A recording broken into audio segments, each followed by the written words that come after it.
personne à ma remise de master, tous à la fête de ma sœur. En ouvrant mon diplôme, une enveloppe inconnue. Avant de la lire, mon téléphone explose, 72 appels manqués de la famille. Les applaudissements autour de moi étaient bruyants, presque assourdissants, mais ils n'étaient pas pour moi. Pas vraiment. Je me tenais en ligne sur la scène, ma toge de diplômé parfaitement drapée, ma toque bien en place, le pompon doré effleurant ma joue. Le président de l'université a appelé mon nom, Camille Leroux, master en psychologie clinique de l'université de la Sorbonne. J'ai avancé, le menton haut, le sourire crispé. Des flashs d'appareils photo crépitaient depuis le public, mais aucun n'appartenait à ma famille. Leurs sièges, 5 d'entre eux en plein milieu de la rangée, restaient vides. Je savais qu'ils ne seraient pas là. Ils étaient probablement en train de trinquer avec des coupes de champagne, célébrant les fiançailles de ma jeune sœur Chloé dans le jardin de mes parents. Pourtant, la vue de ces chaises vacantes me brûlait la poitrine comme de l'acide. J'ai pris mon porte-diplôme des mains du doyen de la faculté, lui ai serré la main et me suis forcé à garder le sourire jusqu'à ce que je quitte la scène. Mes talons claquaient sèchement contre le sol alors que je traversais vers le côté où les diplômés se rassemblaient.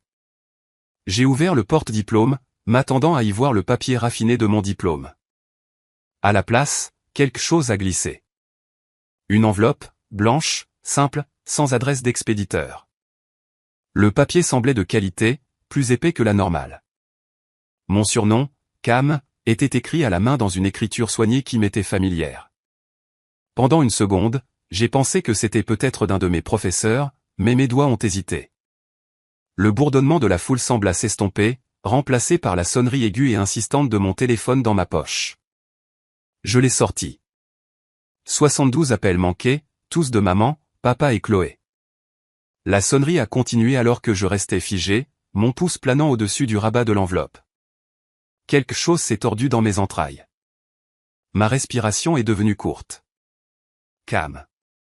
Une voix m'a ramené à la réalité. C'était Léa, ma meilleure amie du master. Qu'est-ce qui ne va pas? On dirait que tu as vu un fantôme. J'ai remis l'enveloppe dans le porte-diplôme, le cœur battant à tout rompre. Je ne sais pas encore. Mon téléphone s'est de nouveau allumé, un autre appel entrant. Papa. Je l'ai refusé sans réfléchir. Léa a froncé les sourcils. Pourquoi tu ne réponds pas? Parce que, quoi que ce soit. J'ai jeté un coup d'œil à la foule, au bruit, aux lumières. Ça va gâcher cette journée et je ne leur donnerai pas cette satisfaction. Les mots avaient un goût amer mais semblaient justes. Je n'allais pas les laisser détourner ce moment. Pas encore. Mais le téléphone ne s'arrêtait pas. Encore et encore, les mêmes noms clignotant sur l'écran comme un avertissement. Ma peau picotait, mes paumes moites de sueur. Je sentais l'enveloppe pressée contre mon bras à travers le porte-diplôme. Au moment où la cérémonie s'est terminée et que nous sommes sortis sous le soleil éclatant de l'après-midi, j'avais pris une décision. J'allais la lire. Je me suis éloigné des diplômés qui bavardaient, loin des professeurs souriants et de la longue file de parents prenant des photos. Je me suis glissé dans un coin tranquille du bâtiment, où l'air était plus frais, des ombres découpant les briques. J'ai glissé mon doigt sous le rabat de l'enveloppe et j'en ai sorti une seule feuille de papier pliée. 4 courtes lignes écrites de cette même écriture soignée. En les lisant, mon cœur s'est arrêté. Mes genoux ont failli flancher. Et pour la première fois de la journée, j'ai compris pourquoi il m'avait appelé 72 fois. Mes mains tremblaient si fort que j'ai failli laisser tomber le papier. L'écriture était soignée, stable, mais les mots, ils m'ont frappé comme un coup de poing dans le ventre. Mademoiselle Leroux, ce que vous ne savez pas est sur le point de tout changer. La succession de votre grand-mère n'a jamais été partagée. Vous êtes l'unique héritière. Appelez mon cabinet immédiatement. Avant qu'il ne le fasse. Maître Michel Dubois, avocat. Je l'ai lu 1 fois, 2 fois, 3 fois.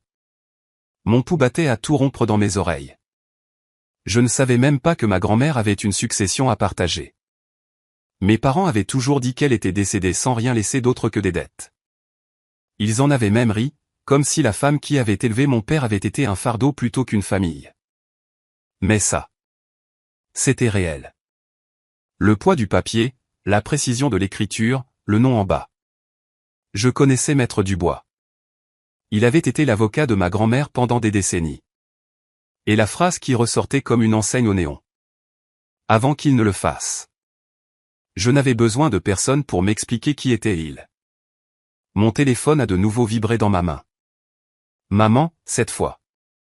J'ai fixé l'écran, la petite photo miniature d'elle dans le jardin, souriante comme si elle ne m'avait pas exclu de chaque grand moment familial depuis des années. Léa s'est approchée, la voix basse. Cam, qu'est-ce qu'il y a dedans? J'ai secoué la tête. Ma voix s'est brisée. Je me suis éclairci la gorge. Je crois que ma famille me ment depuis des années et maintenant, ils savent que je sais. Ses yeux se sont écarquillés. Qu'est-ce que tu veux dire? Je veux dire. Je me suis interrompu car le téléphone a de nouveau vibré. Papa cette fois, suivi de Chloé, puis maman à nouveau. L'un après l'autre. Il n'arrêtait pas. Mes mains sont devenues moites. Ce n'était pas juste eux qui essayaient de me féliciter en retard. C'était de la peur. De la panique.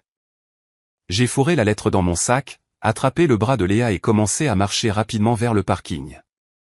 Le soleil de juin était chaud sur mon visage, mais mon sang me semblait froid. Ils vont venir ici, ai-je marmonné. S'ils pensent que je suis avec des gens, ils essaieront de me coincer. Je dois partir avant qu'ils ne me trouvent. Les talons de Léa claquaient contre le béton alors qu'elle se dépêchait de me suivre. Cam, tu me fais peur. Qu'est-ce qui se passe? Je me suis arrêté près de ma voiture, agrippant la poignée, mais sans encore la déverrouiller. Je l'ai regardé droit dans les yeux. Il me cache quelque chose depuis des années, et quoi que ce soit, ça a assez de valeur pour qu'ils abandonnent la fête de Chloé et m'appellent 72 fois en 3 heures. Les sourcils de Léa se sont froncés. Alors, qu'est-ce que tu vas faire? Mon estomac s'est noué. La chose intelligente à faire serait d'appeler Maître Dubois immédiatement. Mais une partie plus sombre de moi, celle encore à vivre de chaque insulte, de chaque fois qu'ils avaient manqué mes étapes importantes, voulait les faire attendre. Je voulais les voir se tortiller, exactement comme on m'avait fait le faire. La pensée m'excitait et m'effrayait à la fois. J'ai finalement déverrouillé la voiture, glissant sur le siège du conducteur. Mon téléphone s'est de nouveau allumé, cette fois avec un SMS de maman. Ne signe rien. Ne parle à personne. Nous arrivons maintenant. J'ai fixé les mots, le souffle court. Il savait que j'avais la lettre. Il savait que je pouvais faire exploser tout ce qu'il cachait. Léa s'est appuyée contre la portière passager, ses yeux scrutant mon visage. Cam, tu ne peux pas les affronter seuls s'ils sont dans une telle frénésie. J'ai regardé à travers le parking, m'attendant presque à voir le Peugeot 5008 de mon père débouler. Je ne rentre pas à la maison, ai-je dit fermement. Et s'ils pensent qu'ils peuvent me contrôler comme avant, ils sont sur le point de découvrir à quel point ils ont tort. Parce que pour la première fois de ma vie, j'avais un moyen de pression, et j'allais l'utiliser. Je n'ai même pas réussi à sortir du parking de l'université avant de les voir. Un grand Peugeot 5008 noir familier a tourné au coin trop vite, les pneus crissant légèrement alors qu'il s'engageait dans la voie devant moi. Mon estomac s'est noué. Papa conduisait, maman sur le siège passager, Chloé à l'arrière. Tous les trois tendant le cou pour me chercher. Merde, ai-je marmonné, me baissant légèrement sur mon siège. J'ai tourné la clé, le moteur a rugi, et j'ai essayé de faire marche arrière pour sortir de ma place. Mais le SUV ralentissait déjà, bloquant l'allée d'une manière qui m'empêchait de passer. Léa, qui venait de monter sur le siège passager, m'a jeté un coup d'œil. Cam, c'est eux, n'est-ce pas? J'ai serré fort le volant. Ouais. Et ils ne sont pas là pour me féliciter. La vitre de mon père s'est baissée, sa voix résonnant sur le parking. Camille, arrête-toi tout de suite. Nous devons parler. Le ton n'était pas concerné. Il était urgent, autoritaire, de la manière dont il me parlait quand j'avais 12 ans et que j'avais dépassé les bornes.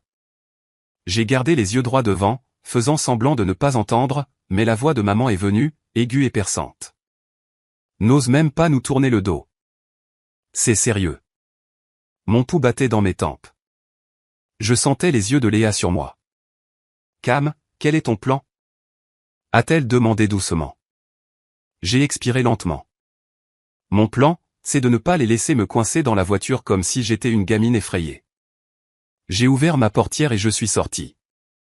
Mes talons ont heurté durement le trottoir. Chaque nerf de mon corps vibrait alors que je marchais vers leur voiture. Papa a coupé le moteur, est sorti et s'est dirigé vers moi d'un pas menaçant. Il n'a même pas dit bonjour. Où est l'enveloppe? Droit au but. Pas de bavardage. J'ai penché la tête, forçant un petit sourire froid. Drôle. Je ne me souviens pas de t'avoir dit qu'il y avait une enveloppe. Sa mâchoire s'est crispée. Ne joue pas à ce petit jeu avec moi, Camille. Tu n'as aucune idée de ce qui est en jeu. Oh, je crois que si, ai-je dit, ma voix basse mais stable. En fait, je pense que j'en sais plus que tu ne le voudrais. Chloé était sortie aussi, sa parfaite robe blanche se froissant alors qu'elle croisait les bras. Cam, ne sois pas dramatique. Donne-la simplement à papa et laisse-le s'en occuper. Tu vas tout gâcher, comme toujours. Ça m'a piqué, mais je n'ai pas bronché. Tu veux dire, comme j'ai tout gâché en terminant mon master pendant que vous étiez occupé à vous assurer que j'étais exclu de toutes les célébrations familiales? Maman s'est alors avancée, sa voix prenant ce ton faussement doux qu'elle utilisait quand elle voulait que je cède. Chérie, il ne s'agit pas du passé. C'est compliqué. Il s'agit de l'avenir de la famille. J'ai laissé les mots en suspens un moment avant de dire, l'avenir de qui? Le vôtre, celui de Chloé, ou le mien? Celui que grand-mère a apparemment décidé de tout me laisser. La lueur dans ses yeux m'a dit que j'avais touché un point sensible. Papa a fait un autre pas en avant, baissant la voix d'une manière qui la rendait encore plus menaçante. Écoute-moi bien. Cette lettre n'est pas un cadeau. C'est une responsabilité, et tu n'as pas l'expérience pour la gérer. Si tu nous la donnes maintenant, nous pouvons nous assurer que ce soit géré correctement. Léa s'est placée à côté de moi, croisant les bras. Ou alors, elle pourrait appeler l'avocat elle-même, puisque c'est à elle qu'elle est adressée. Idée originale, hein? Chloé a ricané. Mêle-toi de tes affaires. Tu n'es pas de la famille. Je sentais la tension se resserrer autour de nous comme un nœud coulant. Les voitures ralentissaient dans la voie pour regarder.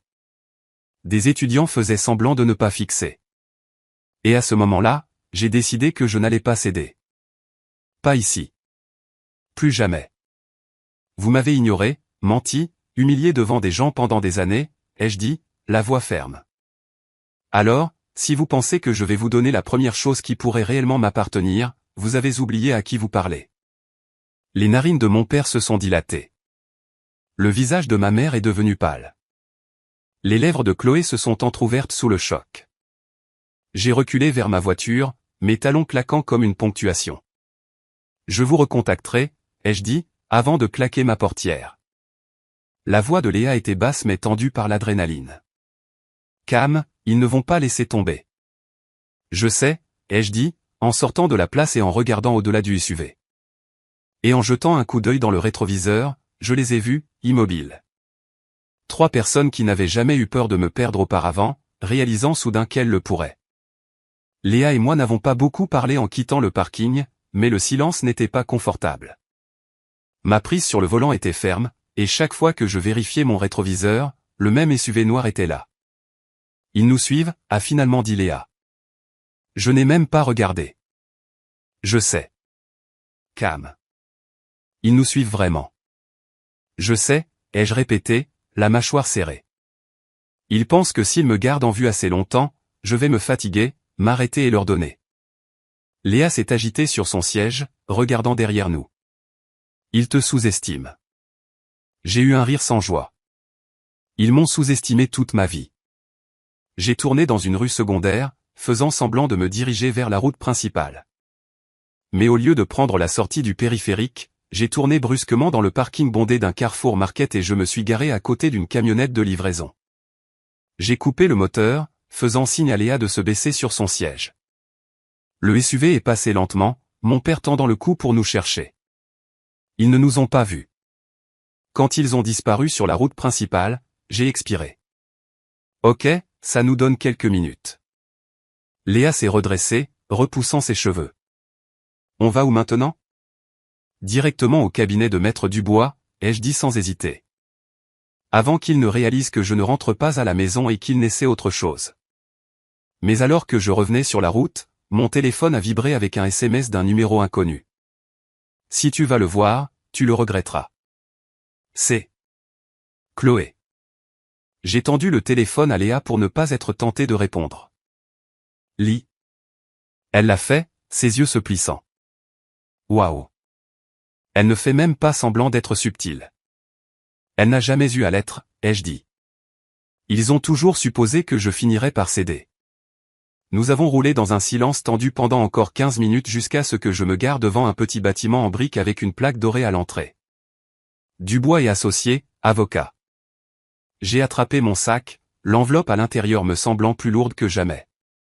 Au moment où je posais le pied sur le trottoir, mon téléphone a de nouveau sonné. Maman. Je l'ai laissé aller à la messagerie vocale, mais à l'instant où j'atteignais la porte d'entrée, une berline noire s'est arrêtée brusquement au bord du trottoir. Mon père est sorti avant même que la voiture ne soit complètement arrêtée. Camille, attends. Sa voix a porté à travers la rue calme. Je l'ai ignoré, tirant la porte pour l'ouvrir. Mais avant que je puisse entrer, il était là, sa main sur le cadre de la porte, me barrant le chemin. Tu ne veux pas faire ça, a-t-il dit, sa voix basse mais tranchante. J'ai croisé son regard. C'est vous qui ne voulez pas que je le fasse. Maman est apparue de l'autre côté de la voiture, l'air plus agité que je ne l'avais jamais vu. S'il te plaît, chérie, parlons-en. Tu ne comprends pas à quel point c'est compliqué. Vous avez eu des années pour parler, ai-je dit, et chaque fois, vous avez choisi le silence. La mâchoire de mon père s'est crispée. Tu penses que tu es prête à assumer tout ce qu'il y a dans cette succession, les dettes, les casse-têtes juridiques? Tu vas te noyer, Cam. Léa s'est avancée derrière moi. Ou peut-être qu'elle nagera très bien sans que des gens essaient de lui attacher des briques aux chevilles. Le regard de ma mère s'est durci sur Léa, puis est revenu sur moi. Tu te fais manipuler. J'ai failli rire. Par la seule personne dans ma vie qui est réellement là pour moi? Non, je pense que ça, c'est votre rayon. J'ai fait un pas en avant, forçant mon père à bouger son bras, et j'ai poussé la porte complètement. Mais avant que je puisse franchir le seuil, sa voix m'a arrêté. Si tu fais ça, Camille, c'est fini entre nous. Les mots étaient tranchants. Définitif. Je me suis retourné, croisant son regard. Mon cœur battait si fort que je l'entendais dans mes oreilles, mais ma voix était stable. C'est vous qui en aviez fini avec moi le jour où vous avez décidé que je ne valais pas la peine que vous vous déplaciez. Puis je suis entré, laissant la porte en verre se refermer derrière moi avec un clic net et satisfaisant. L'air à l'intérieur du cabinet d'avocat était frais et sentait légèrement le bois poli et le papier. Une réceptionniste en chemisier bleu marine a levé les yeux de son bureau. « Je peux vous aider ?» a-t-elle demandé poliment. « Oui », ai-je dit en stabilisant ma respiration. « J'ai rendez-vous avec Maître Dubois. » Camille Leroux. Elle a vérifié son écran, a hoché la tête et a fait un signe vers le couloir. « Il vous attend. » Ces 3 mots ont envoyé une vague de malaise en moi. Il m'attendait. Cela signifiait que cette réunion avait été mise en branle avant même que je sache qu'elle existait. Léa m'a serré légèrement le bras alors que nous suivions la réceptionniste dans le couloir. La porte du bureau de Maître Dubois était déjà ouverte. Il se tenait derrière un bureau en acajou, les cheveux argentés, habillé avec élégance, et tenait un dossier assez épais pour faire grimper mon pouls. « Mademoiselle Leroux », dit-il chaleureusement, en désignant la chaise en face de lui. « Asseyez-vous, je vous prie. » Je me suis laissé tomber sur le siège, agrippant mon sac. « Je viens de recevoir votre lettre. »« Je sais », dit-il en joignant ses mains sur le dossier. « Et je sais aussi que votre famille a probablement essayé de vous atteindre en premier. » J'ai eu un rire sans joie. « On peut dire ça. » Il a hoché légèrement la tête, comme si cela confirmait quelque chose qu'il attendait. Puis il a ouvert le dossier et a fait glisser une pile de papier vers moi. La succession de votre grand-mère est considérable. Des biens immobiliers, des investissements, des liquidités. Elle vous a nommé unique bénéficiaire dans son dernier testament, signé 8 mois avant sa mort. Ma gorge s'est serrée. Mais ils m'ont dit qu'elle était morte sans le sou. Ses yeux se sont adoucis. Ils ne voulaient pas que vous le sachiez. Le testament a été contesté immédiatement après son décès. Votre père et sa sœur ont déposé des réclamations, mais elles ont été rejetées. Cependant, comme vous aviez l'impression qu'elles n'avaient pas de succession, vous n'avez jamais revendiqué les biens. Les comptes sont restés en attente. J'ai regardé les chiffres sur la page. Plus de zéros que je n'en avais jamais vu attaché à mon nom. Et il y a encore une chose, a poursuivi Maître Dubois. Votre grand-mère a écrit une lettre pour accompagner le testament. C'est personnel. Il m'a tendu une enveloppe couleur crème. Mes mains tremblaient en l'ouvrant et en dépliant la page. Ma très chère Cam, je sais qu'ils t'ont fait sentir comme la plus petite voix dans la pièce. Je veux que tu saches que tu as toujours été celle en qui j'avais confiance.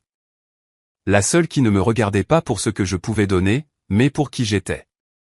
Ceci est à toi parce que je sais que tu en feras bon usage. Ne les laisse pas te le prendre. J'ai dégluti difficilement, ma vision se brouillant un instant. Léa s'est penchée. Cam, ça change tout. J'ai regardé Maître Dubois. Que se passe-t-il maintenant? Vous pouvez réclamer les biens immédiatement, ou si vous le souhaitez, nous pouvons organiser une lecture formelle du testament en présence de votre famille. Ses lèvres se sont légèrement contractées. Cela a tendance à rendre les choses très claires. Je n'ai même pas hésité. Organiser la réunion. 2 jours plus tard, nous étions assis dans le même bureau, mais cette fois, maman, papa et Chloé étaient en face de moi. La tension était si épaisse qu'on pouvait entendre le léger bourdonnement de la climatisation par-dessus notre respiration. Maître Dubois a lu le testament à haute voix, chaque mot était comme un coup de marteau sur les mensonges qu'ils avaient bâtis. Quand il a terminé, le silence était assourdissant. Le visage de mon père devint d'un rouge hideux. C'est ridicule. Elle ne peut pas. Elle le peut, l'interrompit Maître Dubois en douceur. Et elle l'a fait. Le tribunal a déjà rejeté vos réclamations antérieures. Les lèvres de maman étaient si serrées qu'elles sont devenues blanches.